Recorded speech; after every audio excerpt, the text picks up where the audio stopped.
રાજકોટના ગેમ ઝોનમાં લાગેલી આગની દુર્ઘટના બાદ સુરત પોલીસ કમિશનર દ્વારા ગેમ ઝોનને લઈને 63 પાનાનું જાહેરનામું બહાર પડાયું છે। હવે પ્રથમ વખત લાયસન્સની વેલિડિટી 3 વર્ષની રહેશે। ત્યારબાદ દર 2 વર્ષે લાયસન્સ રિન્યૂ કરવું પડશે, તો ફરજિયાત એક્સપર્ટનો અભિપ્રાય લેવો પડશે તેમ પણ જાહેરનામામાં ઉલ્લેખ કરાયો છે। જેમ કે પત્રકાર પરિષદમાં સ્પેશિયલ પોલીસ કમિશનર વમાંગ જમીરે માહિતી આપી હતી। રાજકોટમાં ટીઆરપી ગેમ ઝોનમાં બનેલી અગ્નિકાંડની ઘટનામાં અનેક નિર્દોષોનો ભોગ લેવાયો છે। તો સુરતમાં પણ પરવાનગી વગર કે પછી ઓછી સુવિધાવાળા ચાલતા ગેમ ઝોન પર પોલીસ અને પાલિકા દ્વારા તવાઈ લેવાઈ છે। લાયસન્સ વગર કે ઓછા સાધનો સાથે ચાલતા ગેમ ઝોન બંધ કરી દેવાયા હતા।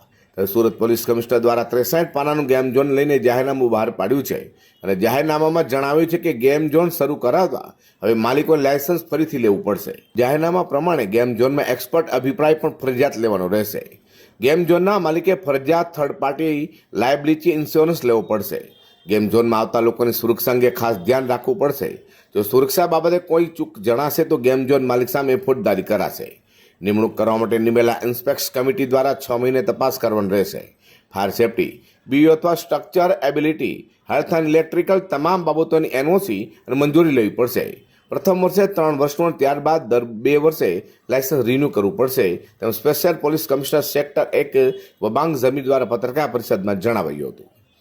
ગૃહ વિભાગ તરફથી મોડલ રૂલ્સ યોગ્ય મોડિફિકેશન કરી સુરત પોલીસ કમિશનર વિસ્તાર પૂરતા બોમ્બે પોલીસ એક્ટના સેક્શન 33(1) મુજબ પ્રસિદ્ધ કરવામાં આવેલ છે। હવે પછી સુરત સિટી અમ્યુઝમેન્ટ રાઇટ્સ અને ગેમિંગ ઝોનના લાયસન્સ અને તેનું નિયંત્રણ કેવી રીતે ચલાવવા, કેવી રીતે સંચાલન કરવામાં તમામ પ્રવૃત્તિ નિયમ મુજબ કરવાનું રહેશે। આ રૂલ્સમાં 2 પ્રકારની પ્રવૃત્તિનો ઉલ્લેખ કરેલ છે: અમ્યુઝમેન્ટ રાઇટ્સ અને ગેમિંગ ઝોન એક્ટિવિટીઝ। અમ્યુઝમેન્ટ રાઇટ્સના કેટેગરીમાં હાલ પૂરતા આ અલગ અલગ કેટેગરી દર્શાવવામાં આવેલ છે।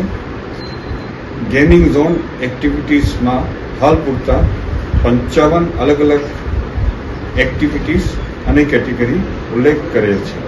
આવનારો દિવસોમાં જ્યારે જરૂરત પડે ત્યારે કેટેગરીમાં અપડેટ કરવામાં આવશે। આ રૂલ્સમાં ખાસ કરીને જાહેર જનતાની સલામતી અને જીવન સુરક્ષા અંગે ખાસ પ્રાધાન્ય આપવામાં આવેલ છે। જાહેર જનતાના ઉપયોગ માટે કોઈ પણ અમ્યુઝમેન્ટ રાઇટ્સ અને ગેમિંગ ઝોન એક્ટિવિટીઝ ઉપયોગમાં મૂકતા પહેલા અલગ અલગ ટેકનિકલ સ્પેસિફિકેશન રૂલ્સ પ્રમાણે હોવા જોઈએ।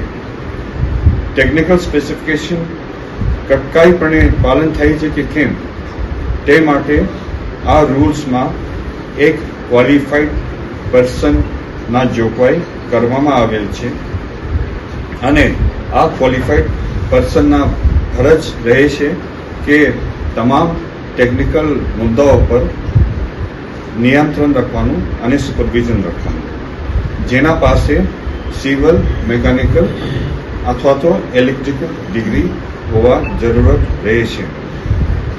આના સિવાય આ રૂલ્સમાં એક સિટી રાઇટ સેફટી અને ઇન્સ્પેક્શન કમિટીના ખાસ કરીને જોગવાઈ કરવામાં આવેલ છે। તમામ લાયસન્સ માટે જે એપ્લિકેશન છે, આ એપ્લિકેશન અપ્રૂવ કરતા પહેલા આ કમિટીના એપ્રુવલ જરૂરત બની રહી છે અને આ કમિટી અપ્રુવલ આપતા પહેલા આ કમિટી પોતે ટેકનિકલ અને રૂલ્સ પ્રમાણે ચકાસણી કરવાનું રહેશે। આ કમિટીમાં અલગ અલગ સરકારી વિભાગ અને અલગ અલગ સાયન્ટિફિક અને ટેકનિકલ ડિપાર્ટમેન્ટના સભ્યો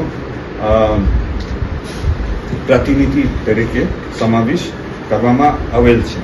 રાજકોટમાં ટીઆરપી ગેમ ઝોનમાં લાગેલી આગની ઘટના બાદ રાજ્યભરમાં ગેમ ઝોન સામે તબાઈ આવી હતી, ત્યારે હવે સુરત પોલીસ કમિશનર દ્વારા 63 પાનાનું જાહેરનામું બહાર પડાયું છે। Bureau report, return news.